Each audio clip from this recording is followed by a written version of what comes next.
Hello, I'm Gene Hayes, Senior Vice President of Regional Operations for Western Governors University, or WGU, a Utah-based institution and the nation's largest online nonprofit university. Did you know that Utah, with a median age of 31, has the youngest adult population in the United States?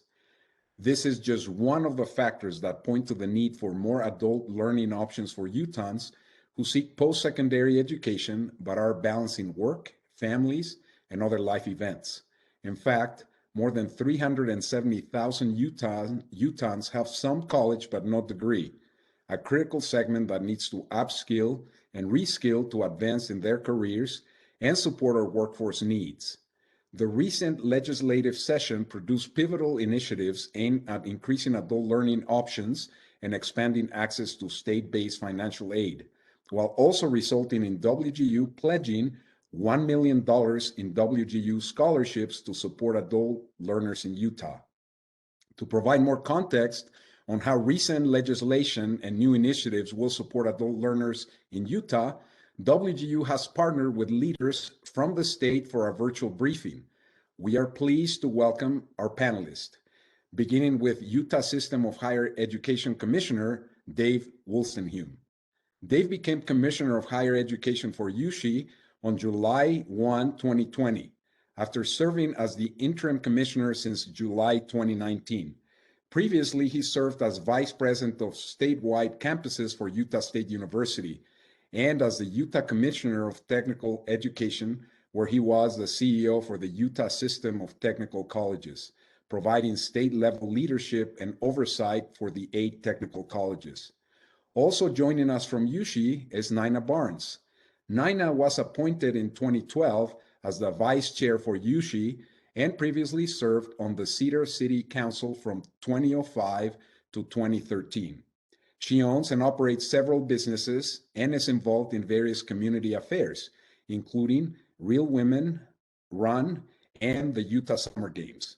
Nina has served as a member of the Southern Utah University Board of Trustees, the Southern Utah Foundation, and the Ann and Dixie Levitt Foundation, and currently teaches as an adjunct professor at Southern Utah University. We also have with us Representative Lowry Snow of St. George, Utah.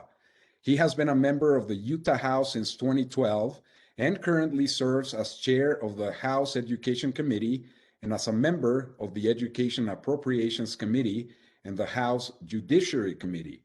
Representative Snow has successfully sponsored significant legislation dealing with education, criminal justice reform, protection of children and victims of abuse, tax relief for citizens, and protections for military veterans and the elderly.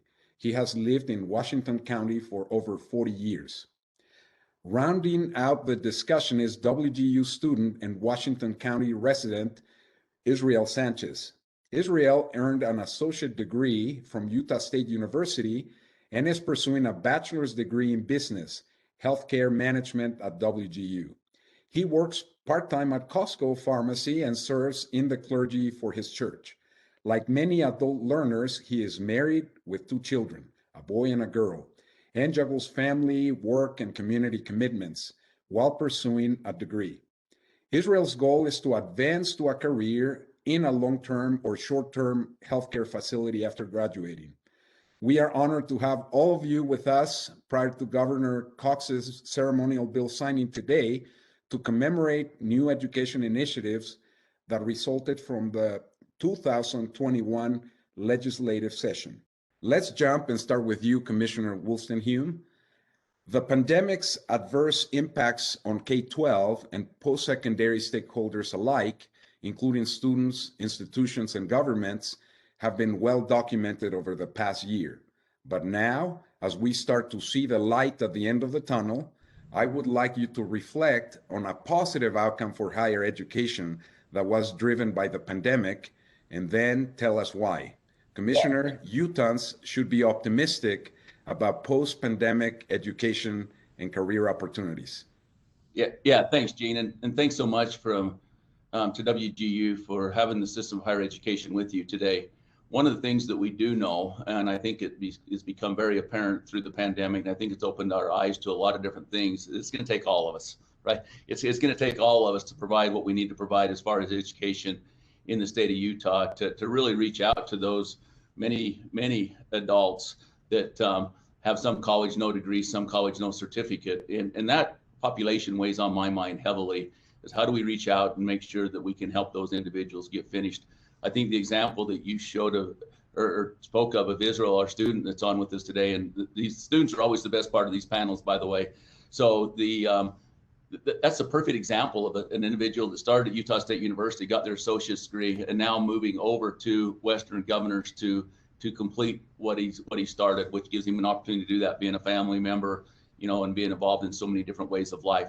But through the pandemic, we've learned a lot, and I believe there's going to be a lot that continues to stay with us as we move forward. When you have a situation like this, such as the pandemic, it's always good to reflect and say, okay, it was really a tough time for a lot of people, but how can we make that become something beneficial as we move forward? And as we saw all of our institutions pivot on a dime back in a year ago, it was quite amazing to me of how well our institutions were able to make that transition and make that change. One of the things that we found during that time is that education can be done in many different forms. It does not have to be the student sitting in the seat at the institution, putting in the time. We've learned that students have been able to take and do a variety of different modalities of learning and be really successful at doing it. It's opened our eyes to a lot of faculty members that probably have been in the tradition of a regular type of a classroom setting that maybe a lot of us went through during our educational experience. It's opened their eyes to what opportunities can be there and how successful students can be in these different modalities, whether it be online, whether it be competency-based, which WGU does so well, whether it can be a hybrid type of a situation to where students go out and do a lot of work within industry and then come back and have a classroom discussion of what they're learning in real life. And I think, Gene, that's what I hope we see, and I think we will, and I think the future is bright. I think we have been able to pivot, and I'm hoping we can stay in that modality of really identifying what's best for students, what's best at being able to get students through. Access is a wonderful thing, and I think we need to all figure how we get more students in, but I've always often been really concerned of bringing students in and not getting them through. And I think that's got to be something that is at the top of all of our minds. And so any way we can partner, any way we can work with legislators, and I know a little bit later today we might get an opportunity to talk about scholarships and ways we can do that. But I look at good friend Lowry Snow, Representative Snow, true champion for education from public ed all the way up through our research institutions. And we just are lucky to be in a state to where our leaders get that. Our leaders understand the value of education, but then it becomes on us as education leaders to make sure we're taking those opportunities and making them more readily available for students in a way that is beneficial to them. So I think the future is bright. We have a lot to be excited about. The economy's strong. It's amazing when I sit with colleagues from across the country, and I'm just glad to be in Utah. I can tell you that. We're having a lot different conversation than a lot of our neighboring states or other states across the country and even the world are having. So, and I think that's because of great leadership within our state that's helped us to be able to have a strong economy. But I also feel a lot of pressure with that to make sure that we provide a workforce that is qualified and ready to keep the economy going. So anyway, future's bright. Thanks again for having us join you today, and we'll leave it at that. Thank you so much, Commissioner. Does anyone else have anything to add on that particular point? Okay, great. Representative Snow, we are honored to have you here, and we already heard from Dave how great things you've done. You sponsored HB 328, which creates the Adult Learners Grant Program. Tell us what the program does, who it supports specifically, and why it was important from your perspective to address the adult learner, or as we said, some college, no degree population.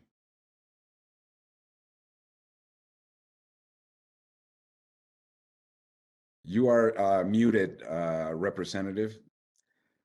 Right there. Perfect. All right. Thank you, Gene, for the question, and thank you, Commissioner, for the kind words. Maybe a little too generous, but still nice to hear.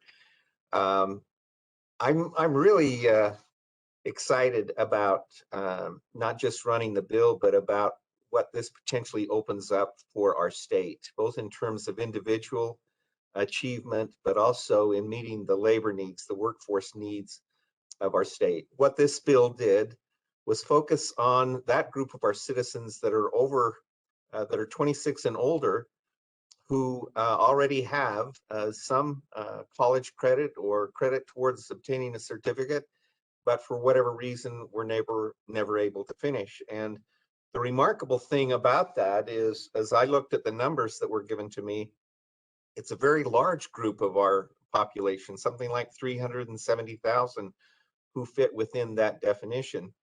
The other thing that struck me is these individuals, we've already made as a state an investment in them.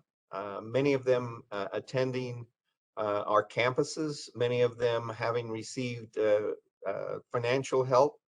But as I said, for a number of reasons, we're not able to finish. So what this bill does is provides a path for them to capitalize on that foundation in their education that's already been laid by accessing programs at various institutions, including WGU, to obtain the balance of the credits they need to obtain that sought after degree. We emphasize, and rightly so, the education of our young people getting out of high school and encouraging them to attend post-secondary education, whether our technology colleges or colleges and universities. But after age 26, we haven't maintained that focus. So this bill, as I said, provides a path for them to accomplish that by providing financial assistance for those who could use that in order to qualify for this program. The emphasis is on online education, which means for those who are living off the Wasatch Front in the rural areas of our state, if they have access to broadband, if they have access to a computer, they can literally work on their degrees after the children are gone to bed or during the weekends or any of their off time. I don't want to say a great deal about different areas or sectors of this population, but I think this is going to be a real boon for many women, and I think Nani's going to talk about that, but for many women who had to interrupt their schooling for family or other issues and have never received the benefit of obtaining what was once for them a tremendous goal.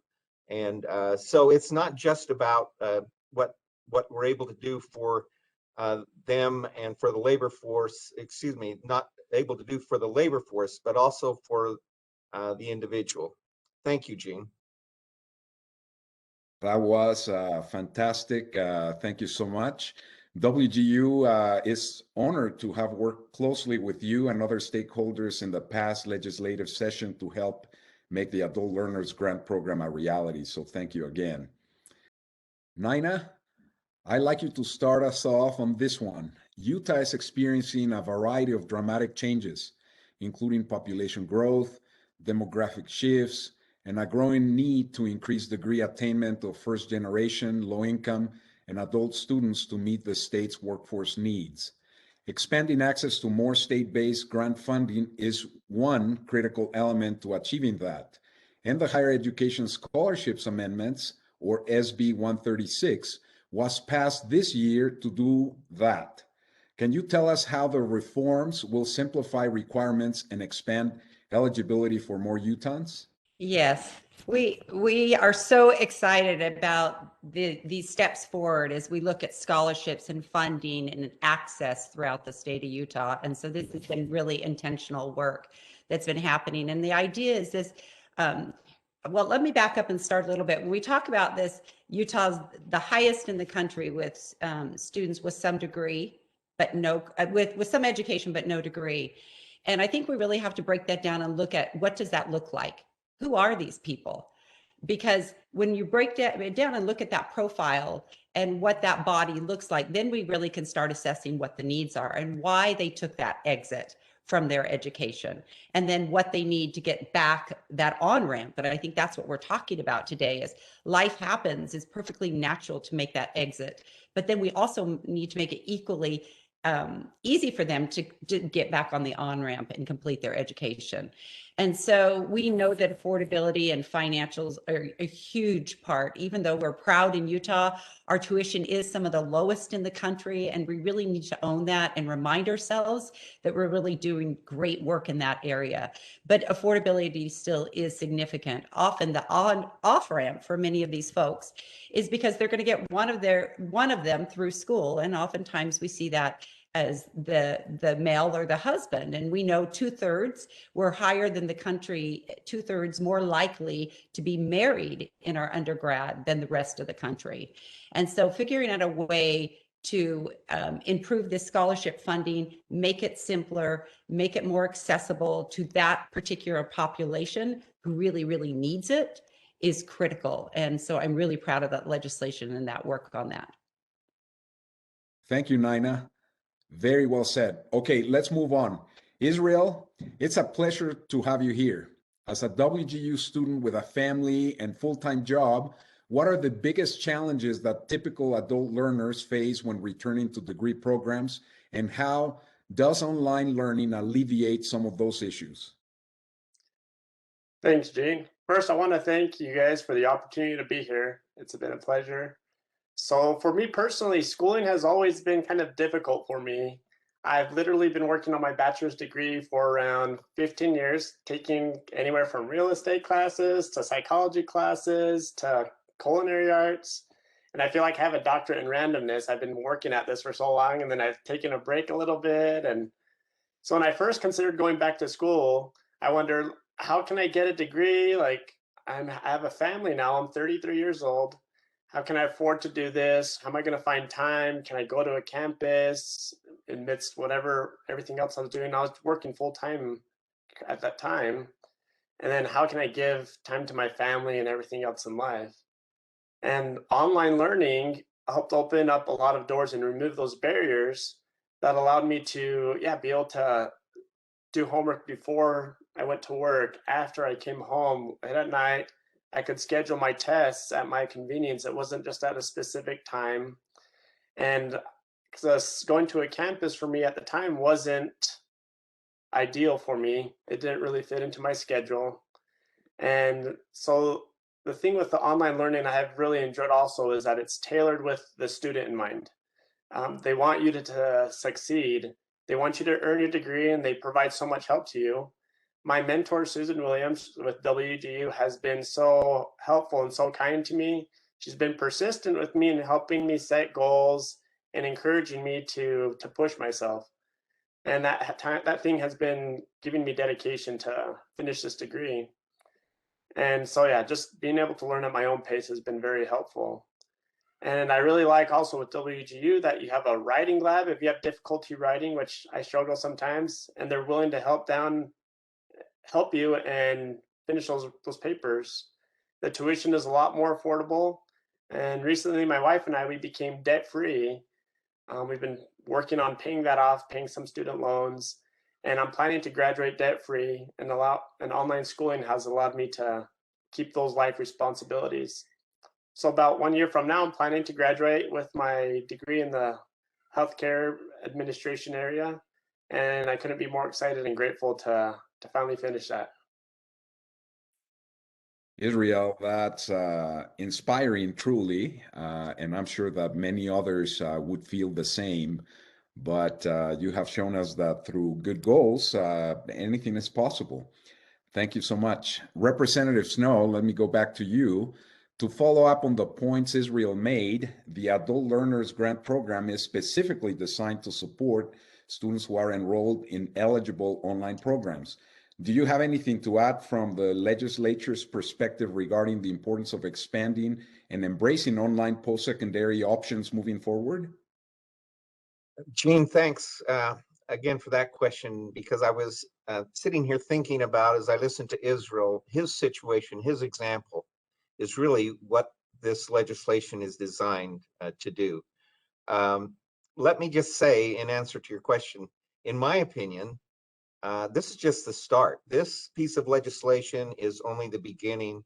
When we begin to realize the value in tapping into this resource of these citizens who have not had the opportunity to attend, or because of their situation can't get on a campus, can't attend traditional classes, but can access online resources from most of our institutions, obtains the credit that they need, improve their economic situation, and do a lot for also setting the example for their children and grandchildren. I know when I presented this bill, I talked a little bit about my own situation.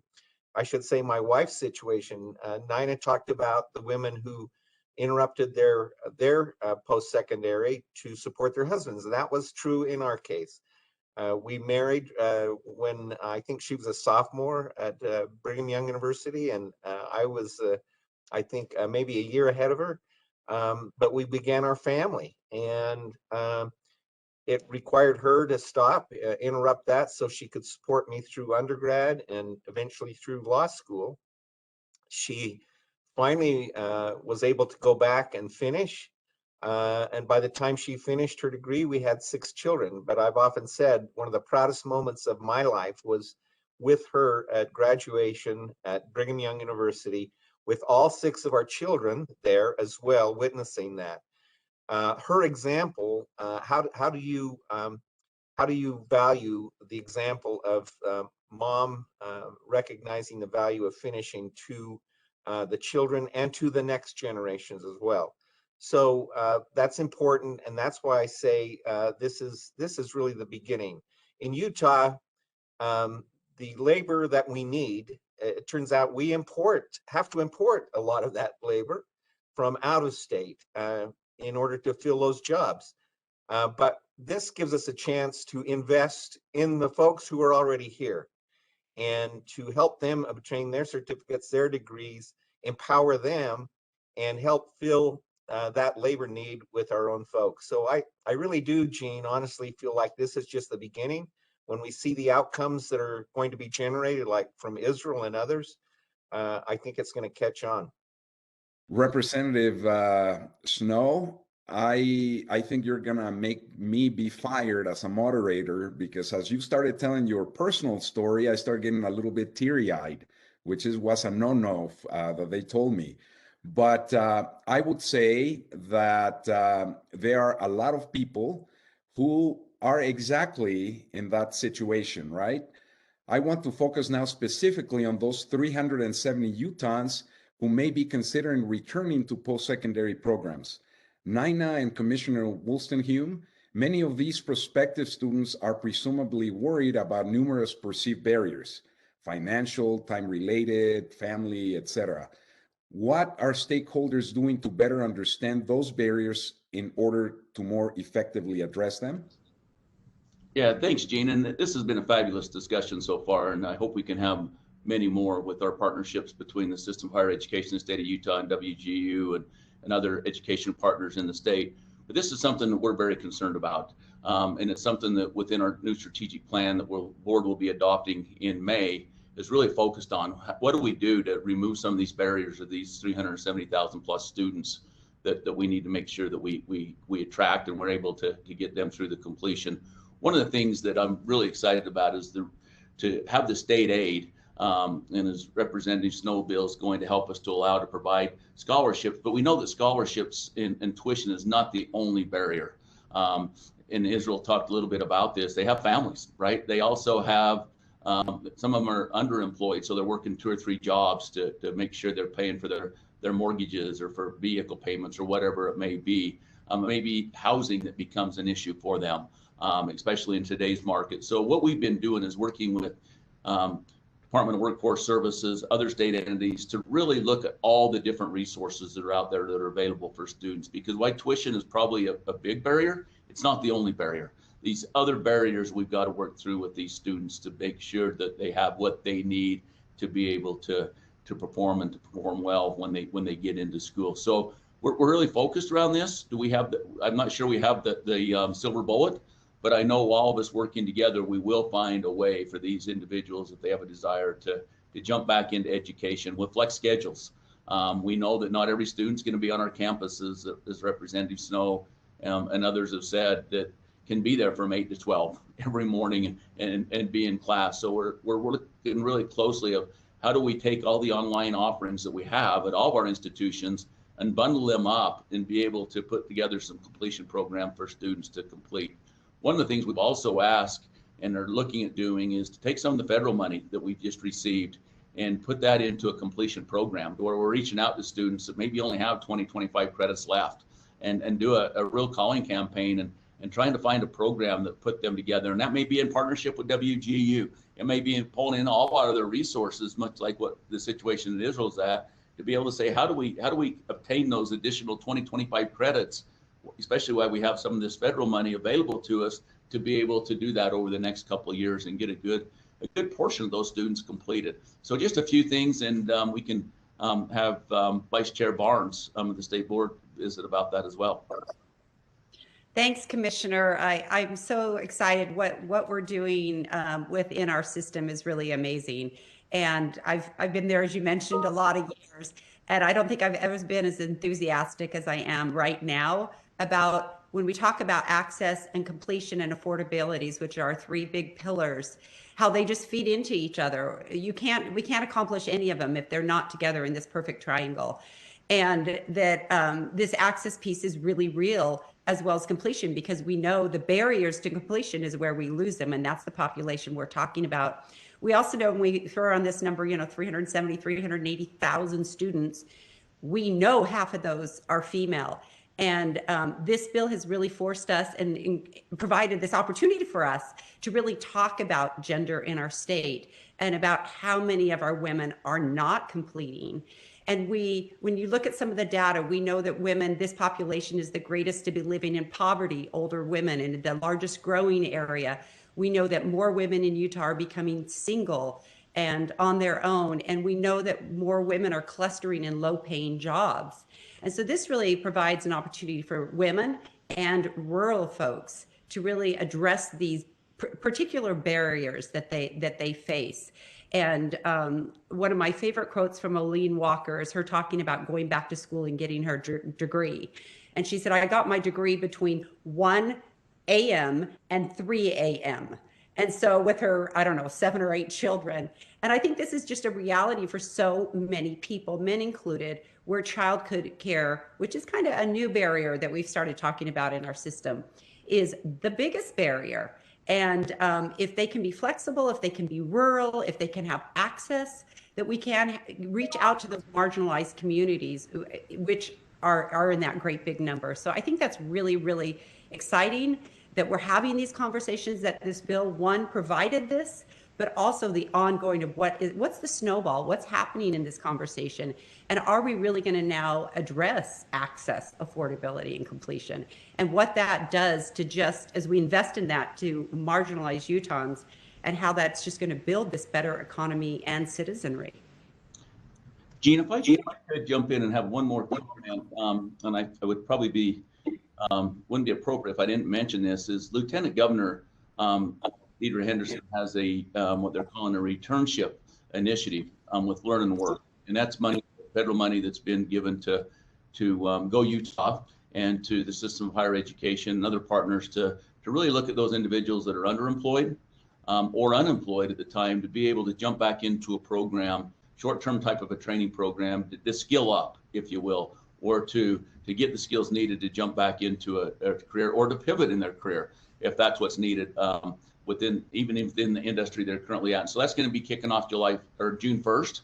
Applications are out. We'll be getting a lot of marketing materials out and so forth. So would encourage anybody that has interest in that to contact us. We'll have a website up that's inutah.org/learn-work, and we can post that out in the materials that we're going to be posting out. But it's a great opportunity, again, from our state leaders to say this is a really good way to spend some of those federal funds that are coming in. Again, help make sure we have a workforce that's provided. And I hope this can really tap into some of those adult learners that we're talking about. Commissioner, that's a great additional insight. It's evident that the whole administration is focused on education and blessing lives. Nina, thank you for your comments as well. They were fantastic. Now, Israel, I'll reframe that question for you. What would you tell those 370, 380,000 Utahns who are considering returning to post-secondary programs, but are worried that a number of challenges, as we already mentioned, and from your own experience, might be barriers, financial, time, etc. Are they too much to overcome?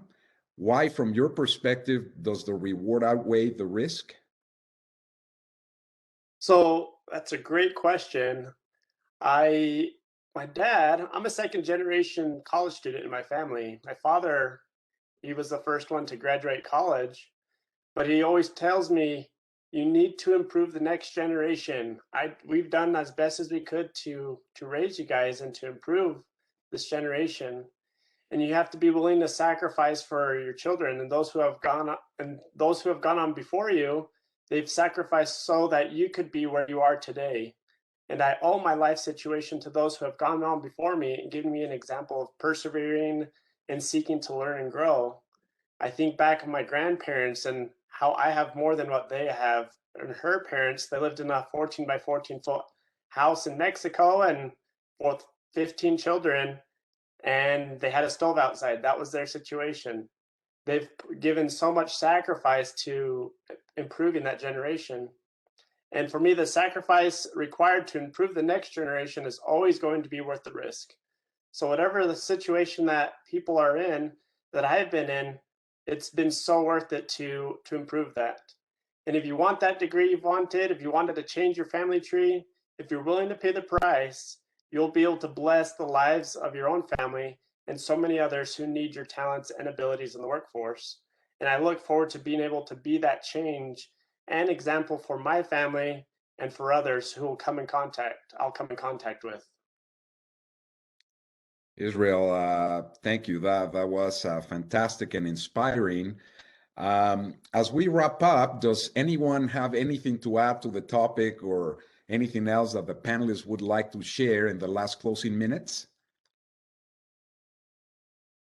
Gene, the last thing I would like to say is thank you to WGU. We really appreciate what you do in the state of Utah. We really appreciate the partnership that you have with us. We've had a lot of conversations with a lot of your different folks with WGU. We're meeting with them for lunch on next week, and we'll continue the dialogue of really how do we work together to make this all happen in the state of Utah and with our other partners as well. So thank you so much for being willing to do that and to sit down and have some real critical conversations. Thank you, Commissioner. May I just make one final comment? Not final, but additional comment.